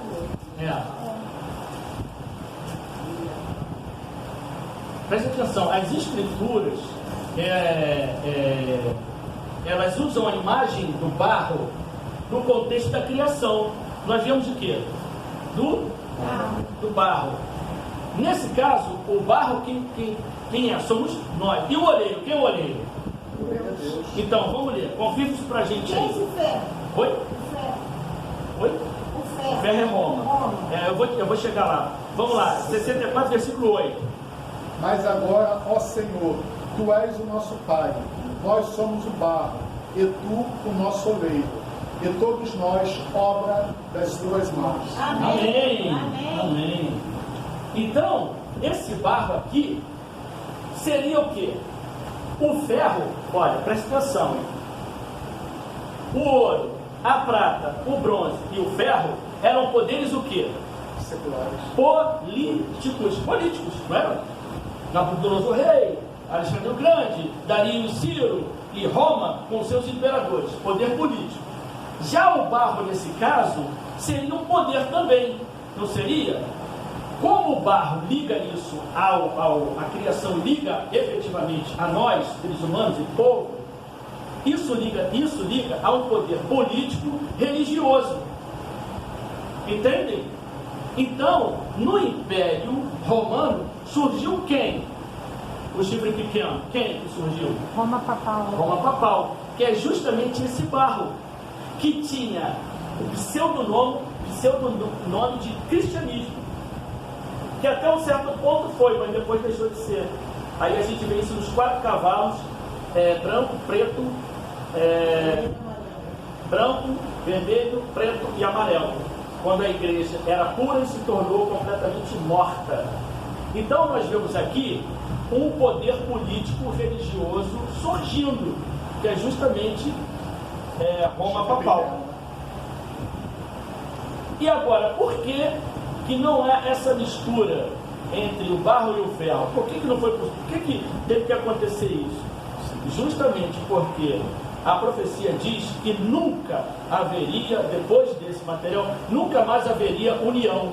Uma união, um só país, um só povo, mandando no mundo todo, como foi Babilônia, como foi a Medopérsia, como foi Alexandre o Grande, como foi Roma, e depois que se diluiu em 10 países, sendo 3 desses extintos, pelo poder de quem? Roma Papal. Roma Papal. Porque eles eram arianos, eles não... a gente pode entrar nesse fato mais profundo, mas essas 3 tribos, elas não aceitavam aquilo que a Igreja Católica Apostólica Romana queria colocar como doutrina. Eles não tinham, tinha até uma doutrina que também não era lá essas coisas. mas não queriam. Então eles foram, através do Império ainda romano, eles foram destruídos por obra do poder político-religioso que era Roma papal. Interessante, né? Por isso que eles não se misturaram. E olha, o que a história nos diz também? A gente não chega no final da estátua e ali ela é completamente destruída, e ela de cima para baixo, ela não é destruída. Nunca mais, acreditem, nunca mais vai ter um país, um povo que mande no mundo. Assim como também não vai existir união nenhuma de povo nenhum, de nada. Nada vai dar certo. Nem a União Europeia está dando certo agora. Querem ver? Eu trouxe aqui para vocês. Se um renovado interesse por unidade caracteriza o fim dos tempos, ele é estranhamente relevante hoje. Jamais na história humana houve tantas tentativas mundiais de alcançar a unidade que a gente está vendo agora nos últimos tempos. Essa é a característica básica de nossos políticos modernos. Pela primeira vez, os poderes da Terra sentem a necessidade de se unir, encorajando assim alianças em todos os níveis. Alguns exemplos são organizações das Nações Unidas, a ONU, que tenta, mas não consegue. A Organização do Tratado do Atlântico Norte, a OTAN, já ouviu falar na OTAN? Organizações da Unidade Africana, OUA, nem dá para falar disso. Coalizões econômicas, tais como Organização da Unidade Africana, coalizões africanas econômicas, tais como o Mercado Comum do Sul, Mercosul, que não adianta, não dá certo, o Brasil está quase pulando fora. Outra aqui, Comunidade Econômica Europeia, Organização dos Países Exportadores de Petróleo, OPEP, e até alianças religiosas, tais como os movimentos ecumênicos políticos religiosos. Estão tentando fazer isso, a gente sabe o que está acontecendo. No entanto, recentemente a humanidade tem se envolvido no planejamento de uma aliança mais audaciosa, indo além das meras alianças continentais ou ideológicas. Desde a queda do comunismo, poderes mundiais ousam sonhar com políticas globais, tais como a nova ordem mundial. Poderia ser isso o que a profecia reserva para o nosso tempo. O escritor termina. Nós estamos vendo tudo isso acontecer. Então, o que estava profetizado lá no pezinho da estátua, realmente é verdade. E aí, a gente vai passar para a pergunta de baixo e ali a gente vai ter as respostas. Quer falar alguma coisa, Marcelo? Mas a Bíblia não fala que nos últimos dias não haveria 10 supernações? O que seria isso? Que ainda não tem reis ainda, mas que seria mas não haveria, ela fala isso, mas que haveria um domínio global. Politicamente não há uma unidade política. Vai existir sim um decreto dominical onde a totalidade dos países mundiais vão adotar. Porque o que acontece por exemplo, a pandemia mostrou isso. O que um país da Europa tomava como decisão, o Brasil levava. E até hoje ninguém sabe nada. Ninguém sabe exatamente como começa, como termina, se máscara ajuda, se máscara não ajuda. Ninguém, todo mundo joga. É bem verdade que quando você bota a máscara, você evita levar isso para alguém, né? E não só lá no Japão, quando alguém usa máscara, eles usam para não passar a gripe que a pessoa dá para outra, vocês têm consciência. Mas aqui a gente usa no calor, enfim, já disseram que se usar demais, o gás carbônico que você coloca para fora, que obrigatoriamente você tem que colocar, porque essa é a criação de Deus, ele volta para você e torna o teu sangue ácido. É o que eu já ouvi falar de um especialista. Então ficar usando muito tempo também não faz bem. Então, não. É isso aí, uma coisa é certa. Biologicamente, todo mundo vai morrer um dia. Se é mais cedo ou mais tarde, só Deus o sabe. E como nós estamos estudando que Deus sabe de tudo, Deus manda tudo, e Deus é que coordena tudo, se eu tiver que morrer, eu vou morrer de repente até numa rede, lendo um livro, e meu coração para de funcionar. Meu marido morreu vendo um filme, todo armado lá no sofá. E dali mesmo ele foi. Quando eu vi, ele fez. Foi assim, fulminante. Ele não esboçou a expressão nenhuma. parou de funcionar. Então, vamos lá. Mas eu não estou fazendo nenhuma apologia contra a máscara, não. Carlos V, Napoleão Bonaparte, Hitler, eles tentaram essa unificação Isso, política. Mussolini. Mussolini. Vamos lá. Sexta pergunta. Marcelão, é contigo agora, neném. Sim. Como o sonho foi interpretado por Daniel? O que as partes em detalhe da estátua representavam? Vamos lá. Dê pra gente.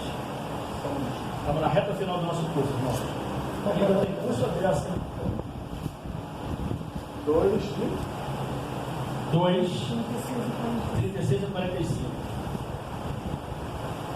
Diz assim: este é o sonho e também a sua interpretação. Diremos ao rei: tu és, ó Rei dos Reis, a quem o Deus do céu conferiu o reino, o poder, a força e a glória, e cujas mãos foram entregues os filhos dos homens, onde quer que eles habitem, e os animais do campo e as aves dos céus, para que dominasses sobre todos eles. Tu és a cabeça de ouro. Depois de ti se levantará outro reino, inferior ao teu, e um terceiro reino de bronze, ao qual derá domínio sobre toda a terra. O quarto reino será forte como o ferro, pois o ferro a tudo quebra e esmiuça. Como o ferro quebra todas as coisas, assim ele fará em pedaços e esmiuçará. Quanto ao que viste dos pés e dos artelhos, em parte de barro, de oleiro e em parte de ferro, será esse um reino dividido. Contudo, haverá neles alguma coisa da firmeza do ferro, pois que viste o ferro misturado com o barro de lodo. Como os artelhos dos pés eram em parte de ferro e em parte de barro, assim, por uma parte o reino será forte, e por outra parte será frágil. Quanto ao que viste do ferro misturado com o barro de lodo, misturar-se-ão mediante acasamento, mas não se ligarão um ao outro, assim como o ferro não se mistura com o barro. Mas nos dias destes reis, o Deus dos céus suscitará um reino, que não será jamais destruído. Este reino não passará a outro povo. Esmiuçará e consumirá todos esses reinos, mas ele mesmo subsistirá para sempre. Como viste que do monte foi cortada uma pedra, sem auxílio de mãos, e ela esmiuçou o ferro, o bronze, o barro, a prata e o ouro. Ó grande Deus, fez saber ao rei o que há de ser futuramente. Certo é o sonho e fiel a sua interpretação. Amém. Amém. Amém. Irmãos, quem é essa pedra? Jesus. Já aconteceu isso? Não, Ou ainda vai acontecer? vai acontecer. Vai acontecer ou não? A pedra virá e vai destruir a estátua. Aconteceu ou não? Não, Vai acontecer. Quando vai acontecer, Marcelo? quando Jesus voltar. Então, o Império Romano continua até os dias de hoje, sim ou não? Através de quem? Toma papal. Roma papal. Quer dizer, olha, a profecia foi dada lá atrás, mas ainda continua até os dias de hoje. Ok? Vamos lá. Vai dar a resposta agora? Vou dar a resposta agora. Estou falando demais, né? Não, Olha essa letra que você mandou para mim. Olha que fala muito mais. Estou brincando. Não, eu tô vendo aqui. Vamos lá. Cabeça de ouro, escrevam Babilônia. Babilônia. Peito e braços de ferro. Medo, Ífen, Pérsia. Medo e Pérsia. Medo e Pérsia. Ventre e quadris de bronze, Grécia. Pernas de ferro, Roma dos Césares. Roma de quê? Roma dos Césares. O presidente naquela época, os imperadores eram Césares. Roma dos Césares. E por ela ter duas pernas, uma representava a Roma imperial e a outra Roma papal. Sim. Pés de ferro e barro, Europa dividida. Pés de ferro e barro, Europa dividida. E a pedra? Jesus. Jesus Cristo. Daqui para frente é só leitura. Eu gostaria que vocês prestassem atenção em qualquer pergunta que vocês quiserem fazer sobre o tema, a gente para e considera. Temos 20 minutos, isso vai dar tempo legal para a gente poder terminar, tá bom? Vamos lá, eu vou ler. A história secular é a melhor intérprete da profecia bíblica. Daniel disse claramente que Nabucodonosor, representante do Império Babilônico, era a cabeça de ouro da estátua. Babilônia dominou o mundo dos anos 605 até o ano 539 a.C. O ouro era um simbolismo muito bem apropriado à Babilônia. Heródoto, considerado o pai da história, descreve o resplendor do ouro nos templos sagrados da cidade. Ele fala assim: na parte inferior do templo de Babilônia, há outra capela, onde se vê uma grande estátua de ouro representando Júpiter sentado. Ao lado, uma grande mesa de ouro. O trono e os cabelos são do mesmo metal. Vê-se também, fora da capela, um altar de ouro. Havia naquele templo, no recinto sagrado, uma estátua de ouro maciço de 12 côvados de altura. Heródoto foi um escritor, não foi contemporâneo, mas foi um escritor. Acho que foi contemporâneo, né? Pelo que parece aqui. Só se viu isso na arqueologia. O reino que sucedeu Babilônia foi Medo-Pérsia, liderada pelo grande Ciro, Isaías 45 fala, e prefigurada no sonho pelo peito e braços de prata. A história da queda de Babilônia está registrada no cilindro de Ciro, de propriedade do Museu Britânico. O arqueólogo britânico Hassan descobriu esse cilindro em março de 1879. Ele data do século VI a.C. e foi descoberto nas ruínas de Babilônia. Estava nas fundações de Exagla, o templo principal da cidade consagrado ao deus Marduk. É deste templo que nos vem a comprovação histórica da queda de Babilônia e da ascensão do Império Medo-Persa. Nas linhas 15 a 21 do cilindro aparecem trechos mostrando a genealogia de Ciro, o Grande, e relatando a sua captura da Babilônia em 539 a.C. Revela ainda a queda de Nabonido, rei da Babilônia, e exalta os esforços de Ciro para repatriar os povos deslocados e restaurar templos e santuários religiosos pela Mesopotâmia e em outros lugares da região. Lembram? Quer dizer, eles acharam esse cilindro, estava escrito os feitos de Ciro, e ali estava mostrando que ele foi, que liderou o povo de Israel para ir embora. Então comprova aquilo que está escrito na Bíblia, que Deus já tinha revelado há muito tempo atrás. A Medo-Pérsia dominou o mundo dos anos 539 até o ano 331 a.C. O terceiro reino após a Medo-Pérsia foi a Grécia de Alexandre o Grande, de 331 a.C. a 168 a.C. Este império está representado na estátua pelo ventre e quadris de bronze. Alexandre travou 3 batalhas ao vencer Dario III, rei da Medo-Pérsia. A primeira foi a Batalha de Grânico, no ano de 334. A segunda foi a de Issus, no ano de 333 a.C. E a última, no ano de 331 a.C., foi a Batalha de Arbela e Galgamela. Assim, o ano 331 a.C. assinala o fim do Império Medo-Pérsia e o início do domínio de Alexandre o Grande. O quarto animal foi não. Eu queria ressaltar uma coisa aqui que eu acho muito importante, né? Não sei se vocês vão concordar com o que eu acho.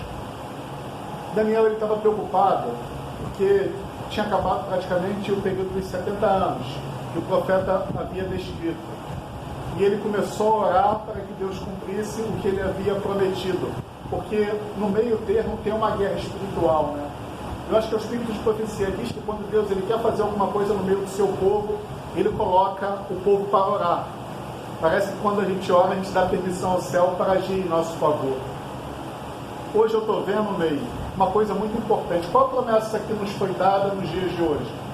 Que a gente aguarda com grande expectativa, com grande ansiedade. A volta de Jesus. Sim, mas antes da volta de Jesus Cristo tem uma outra promessa anterior. Joel 2, qual seria? Férias de Serão. O batismo do Espírito Santo. A chuva seródia. Para a chuva seródia derramar, é necessário que os filhos de Deus clamarem para que Deus cumpra a promessa. Assim como Daniel começou a clamar para que Deus cumprisse a promessa da libertação do cativeiro. E aí nós vemos esses movimentos que estão sendo levantados como momentos a sós com Cristo, fazendo com que o povo de Deus tenha uma comunhão mais íntima com Deus, um relacionamento mais íntimo, porque olha só, vocês imaginem um Deus Santo vir habitar na sua plenitude em nós, porque o batismo do Espírito Santo é isso. Concorda ou não, né? O batismo do Espírito Santo é isso, é Deus, ele está numa conexão tão íntima com você, ao ponto de tipo assim, ele te usar como instrumento. Você falar, convencer, você curar, não é você, né? O Espírito Santo está te usando. Então, olha só, nós temos que ser transformados, nós temos que estar numa intimidade tão grande com Deus, para que essa mudança possa acontecer, e Deus possa vir na sua plenitude habitar em nós. Então, eu creio que esse movimento é um movimento de Deus. E uma coisa que o pastor Edson falou, meio que me impactou muito, ele tem cerca de 26 anos de pastorado. E ele falou que ele nunca tinha presenciado uma coisa semelhante àquela. Era uma coisa muito simples, porque essa menina que fez o momento a sós com Cristo era de uma simplicidade assim, fora do normal. Mas você vê que quando a pessoa está cheia do Espírito Santo de Deus, as palavras, por mais simples que sejam, ela impacta a vida das pessoas. E foi isso que aconteceu. Foi usada pelo Espírito Santo de Deus. Então, Ney, eu só abri um parêntese porque eu creio que Deus está levantando pessoas nesse sentido para que Ele bote a sua igreja para orar como nunca orou. Porque, como você falou, muitas vezes a gente está acomodado, a gente está meio que estagnado. E aí a Bíblia descreve a igreja dos últimos dias como uma igreja que está dormindo. Parece que a gente quer mais o reino aqui da terra do que o reino de Deus. Então Deus ele tem que fazer alguma coisa. A gente tem que querer no reino de Deus como a gente nunca quis ter antes, né? A gente sabe que é melhor, a gente sabe que é algo, tipo assim, incrível, mas parece que esse mundo aqui nos ilude, a gente ia atrás desse tesouro. E Deus quer colocar no coração dos seus filhos, olha só, o que eu tenho preparado para vocês é muito melhor. Então, só que para vocês receberem a minha plenitude, vocês têm que me buscar como vocês nunca buscaram. Vocês têm que abrir mão do seu eu como vocês nunca abriram até então. E aí vocês vão ver as maravilhas que eu vou fazer no meio de vocês. Amém. Das 10 virgens, quantas estavam dormindo? Todas. Confiados, hein? É isso aí. Jesus está voltando, meu filho. Está voltando o povo a pegar o Evangelho, Amém. a falar do seu amor, está um movimento. É isso mesmo. Temos que partir na força do Espírito Santo. É? Quem levou Filipe ao eunuco foi Filipe? Não. Foi o Espírito Santo. A mensagem que o pastor pegou aqui na quarta-feira foi muito impactante, né? Ele usou um exemplo dos muçulmanos, né? Que de noite pegou um evangelista desses que trabalha em segredo, né? E o cara foi lá com uma arma, raptou ele dentro de casa e levou ele para um outro lugar, onde lá tinha uma cúpula da alta elite dos muçulmanos, né? E lá eles começaram a interrogar ele, e aí eles falaram que eles haviam tido um sonho e que nesse sonho pediram para procurar ele, porque ele tinha as respostas que eles estavam precisando ouvir. Olha, Deus ele está operando maravilhas lá. As pedras estão falando. Amém. Né? As pessoas estão vindo a nós. Tem uma vizinha de uma irmã nossa que quer aprender o Apocalipse. Tá? Ela que está indo, eu quero aprender, eu quero Bíblia, eu tenho a Bíblia. Quando é que a gente começa? Vamos começar sexta-feira, se Deus quiser. Ney, você vê, ó, as pessoas estão chegando, já aponta para o batismo. O exemplo, ó, Dona Ineida. Amém. O que a igreja em si fez com a senhora, Dona Ineida? Eu estudei para muito tempo. Estudou para novo tempo, mas a senhora, quando veio para a igreja, já estava pronta para o batismo. Deus já tinha preparado. Já tinha. Olha, Ney, e nesses relatos que eu estou olhando o que Deus está fazendo no meio do seu povo, Deus está comunicando muito com as pessoas através de sonhos. É verdade. Várias pessoas estão sonhando com a volta de Jesus Cristo. Deus está agindo, meus A irmãos. minha filha sonhou. Várias Ela falou pessoas. horrível. Já mandou o folheto para ela. Já na brecha. Eu acho que agora é o momento da gente aproveitar. Quer falar, irmão? Quer falar? Enquanto muitos estão saindo, muitos estão ficando. É verdade. E que nós sejamos aqueles que estão indo. Amém. Vamos lá. O quarto, estamos lá na página 11, terceiro parágrafo ao lado. 1, 2. O quarto reino mundial, apresentado na estátua pelas pernas de ferro e os pés de ferro com barro, foi a Roma dos Césares, do ano de 168 a.C. até o ano 476, há 600 e poucos anos que eles ficaram no poder. Jesus nasceu e morreu sob a jurisdição de Roma. O historiador britânico Edward Gibbon, em sua obra O Declínio e Queda do Império Romano, volume 3, página 543, menciona 8 das 10 tribos que minaram a autoridade de Roma. São eles: os poderosos visigodos adotaram universalmente a religião dos romanos, com quem mantinham um intercâmbio perpétuo de guerra, de amizade ou de conquista. Durante o mesmo período, o cristianismo foi abraçado por quase todos os bárbaros, que estabeleceram os seus reinos sob as ruínas do Império Ocidental. Os burguilhões na Galáia, os suevos na Espanha, os vândalos na África, os ostrogodos na Polônia e os vários bandos de mercenários érulos que levaram o Odoacro ao trono da Itália. Os francos e os saxões ainda perseveraram nos erros do paganismo, e os francos obtiveram a monarquia da Galáia por sua submissão ao exemplo de Clovis. 10 tribos finalmente provocaram a queda do Império Romano do Ocidente, em 476 d.C., sendo Rômulo Augusto seu último imperador. O desenvolvimento das 10 tribos bárbaras resultou nas modernas nações europeias. Os pés da estátua eram uma mistura de ferro e barro. Esse simbolismo fala de um reino dividido. Chegamos então aos dias das modernas nações da Europa, que nunca mais foram unificadas. O clímax do sonho. Daniel disse: nos dias destes reis, os atuais países da Europa, o Deus do céu suscitará um reino que não será jamais destruído.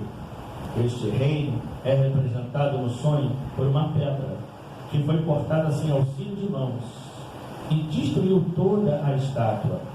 A pedra representa Cristo e encontra seu cumprimento em sua segunda vinda, quando dará fim aos reinos terrestres e estabelecerá seu reino eterno, que jamais terá fim.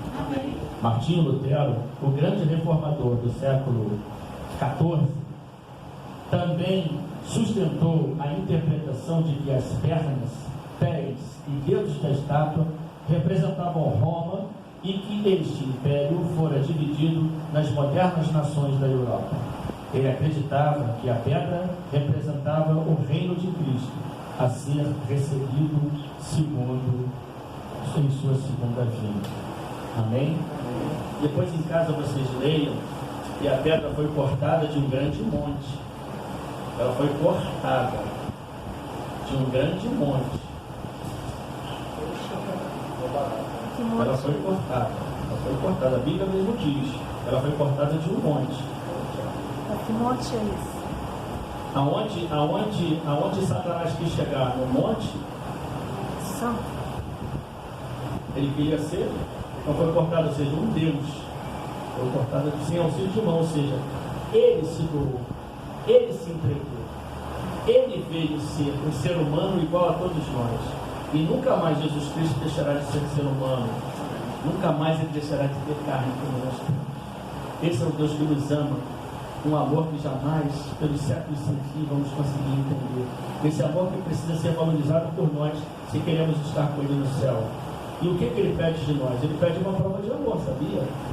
Ele nos pede uma prova de amor. Pede. Oi? Pede o nosso coração. Não, o que é o nosso coração? É a nossa razão. Ele diz assim, olha, se me amais, guardareis os meus mandamentos. Olha como é que o mandamento é sagrado. E qual é a prova de amor que nós devemos dar a Cristo? Vamos entregar a Ele e permitir com que Ele nos faça cumprir os seus mandamentos. Nós, quando estamos com Cristo, nós estamos sob a lei. A lei não nos atinge. Agora, quando nós estamos sob a lei, é justamente o momento em que nós nos afastamos de Cristo. Aí a lei incide sobre nós. Você adulterou, você mentiu, você matou, você roubou, você colocou outros deuses acima de mim, você transgrediu o quarto mandamento que é o sábado. E é tudo que o inimigo quer, nos fazer ficar sob a lei. E o Espírito Santo quer nos fazer andar sobre a lei, onde a lei não nos atinge. Por quê? Nós estamos fazendo a vontade de Jesus. E como é que a gente faz a vontade de Jesus? Pela força dele. Sem mim, nada podeis fazer. Não tente guardar por você mesmo o mandamento, senão você vai virar um legalista. E Deus não precisa de legalista. Amém? Baseado nisso que você falou, quando a gente vê a mensagem de um acervo de qualidade, né, do jovem rico, e quando ele fala que ele guardou todos os mandamentos desde a meninice dele, acho que o Evangelho de Lucas é muito sucinto, né? Fala que Jesus o amou. Tinha outras coisas, né? Mas tipo assim, o desejo dele de querer obedecer, de querer fazer a vontade de Deus, é isso que agrada a Deus. Porque quando nós vemos, olha só, desde o princípio da humanidade, é obedecer ou não obedecer a Deus. Nada mudou, é a mesma coisa hoje. É você obedecer o que Deus pede ou você não obedecer. Agora, como foi falado no início em relação ao pecado de Moisés, o único pecado de Moisés, e quando eu olho para as centenas de milhares do meu, eu falo, Senhor, que o Senhor tenha muita compaixão de mim. Eu vejo, Ney, que se eu tirar o olho por um instante de Cristo, a velha natureza ela quer começar a se ressuscitar de novo. Então isso me faz o tempo todo, como o Ney falou, sem mim nada podeis fazer. A gente tem que estar o tempo todo olhando para Cristo, porque se a gente tirar por um instante o olhar dele, o nosso eu começa a querer ressurgir de novo, começa a querer renascer. Não entende?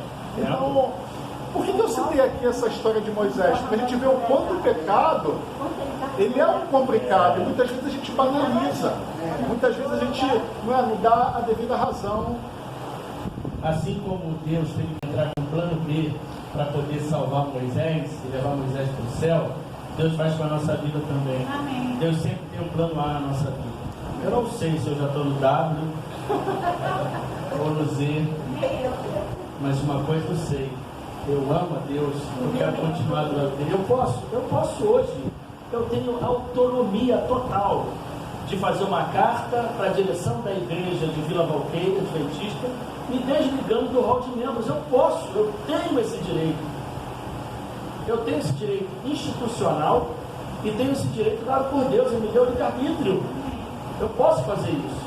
Agora, se eu vou viver um dia ou 2 dias depois de eu deixar a direção da igreja, sair da igreja, eu não sei, mas está na minha mão a decisão, vida ou morte, salvação ou perdição. O que eu não quero jamais, e peço sempre a Deus, é estar dentro da igreja e servir como pedra de tropeço, porque além de eu me perder, eu vou levar mais gente comigo. Então isso eu não quero. Então nós temos esse direito. Agora, quando a gente avança a estrada dentro e conhece Jesus, a gente compreende que voltar para o mundo não tem mais espaço. Vamos ficar em pé? Eu vou pedir então que o Marcelo nos despeça em oração, agradecendo a Deus. Olha, 5 horas em ponto. Esse é o nosso Deus, né? 2 horas. Obrigado. Vamos falar com Deus. Tá ok. Mas a oração, espera.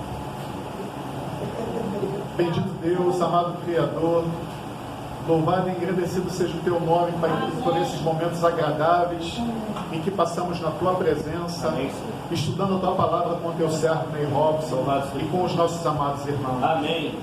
Pai querido, o Senhor é tão bondoso que o Senhor revelaste o futuro nas Sagradas Escrituras. Amém, obrigado.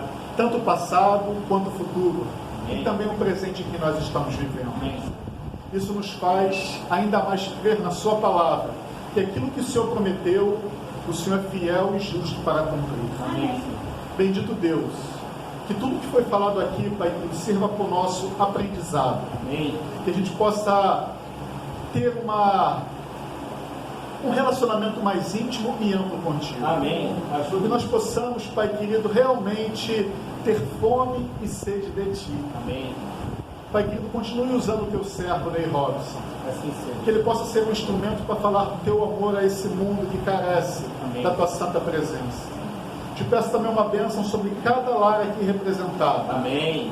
Que eles possam, Pai querido, perseverar até o fim, pois no final eles alcançarão um grande prêmio, recebendo das mãos de Cristo Jesus a coroa da salvação. Amém.